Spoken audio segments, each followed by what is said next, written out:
part one of this series, we saw how Merlin was working to bring about a new era through the birth of a king. But not just any old king, it had to be someone who was king not just because of the bloodline, but because he had the qualities to unite the kingdom. And we also saw that while Arthur is the son of King Uther of Pendragon, he has been brought up in obscurity and is unaware of his true lineage. After King Uther dies, there is a time of instability when different lords vie for the kingship. Merlin instructs the Archbishop of Canterbury to summon all the lords of the realm and gentlemen at arms to London at Christmas time, when Merlin will show by some miracle who should rightly be king. The lords and barons and knights duly arrive in London, where they gather first in a great church to pray.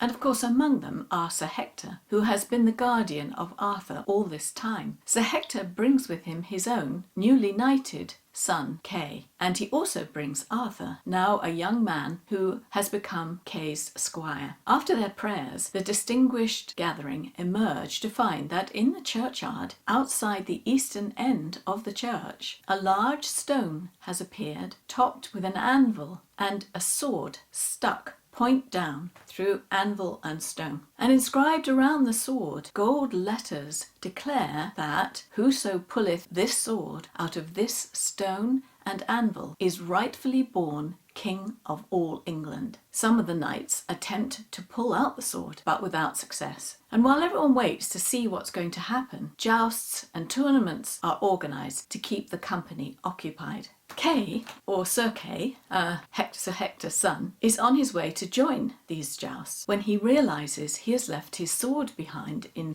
their lodgings. So he asks Arthur, as his squire, if he'll go fetch it for him. Arthur speeds off, but finds when he gets to the lodgings that they are all locked up and no one is there. So then he thinks, well, I'll go get that sword that's in the churchyard, stuck in the stone and the anvil. So he duly goes there and pulls the sword out easily and heads off and presents it to Kay. Now, of course, at first Kay wants to pretend that he pulled the sword out, but his father, Sir Hector, doesn't believe him. And in fact, he takes both Arthur and Kay back to the churchyard and orders Arthur to put it back. Arthur does so. And then Sir Hector and then Sir Kay try to pull it out, but again, without success. So finally, Sir Hector turns to Arthur and then he pulls it out again. And to Arthur's surprise, Sir Hector, who he has thought was his father all this time, turns to him and says, "You are the son of King Uther, and you are rightfully the King of England."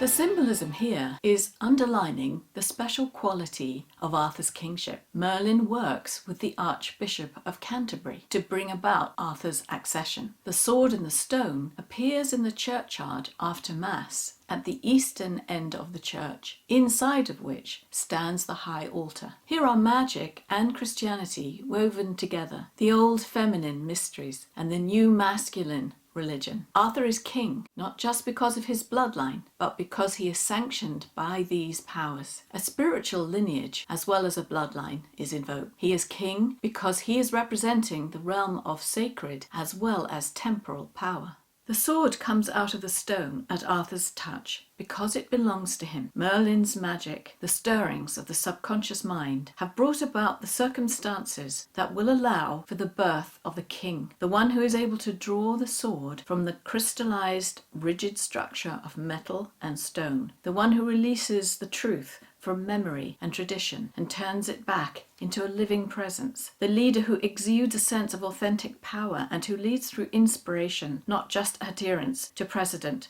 or to what is customary. Here in the figure of King Arthur is represented in a sense the true, lone, great patriarch, the hero who brings about a renewal of the world, who saves it in times of peril. The symbolism of drawing the sword from the stone is all about leadership, not only for kings or presidents or great spiritual teachers, but for our own leadership. A sword stuck into an anvil on top of a stone is roughly pyramidal in shape. It is smaller at the top and wider at the bottom. Before Arthur draws it out, most of the blade of the sword is encased by the anvil and the stone. The anvil is what blacksmiths use to shape steel. The anvil is man-made, but using substances, iron ore, that, like the stone, are found in the earth. So the anvil and stone represent the influences of both nurture and nature that have shaped and imprinted us, that have gone to forge the blade of our uniqueness. The stone is the oldest, largest, widest. It symbolises the planet itself, collective memory, influences of race, language, culture, genetics. The anvil is man-made, but using, as I said, iron ore that is found in the earth. It represents our personalised version of those older influences, our DNA, our cultural background, the influences from our family, the homes and towns we grew up in, early childhood experiences, and the viewpoints, beliefs, assumptions, values, frameworks that we shape out of all these ingredients.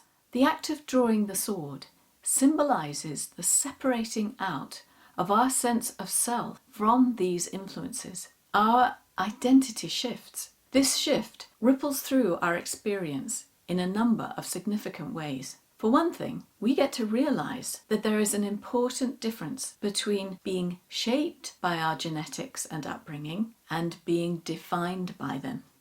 Once we let go of the belief that circumstances and influences have defined us, we are free to let go of the belief that they have limited us. The influences from the two levels of stone and anvil imprint the blade of us, but are not us. The blade comes free from its casing. This act of drawing the sword out also means taking back our power from all the people and circumstances that we have given it to. We no longer feel at the mercy of or victimized by people and circumstances, including our own habitual thought patterns from the past. And this is the basis of freedom and the personal leadership of our lives.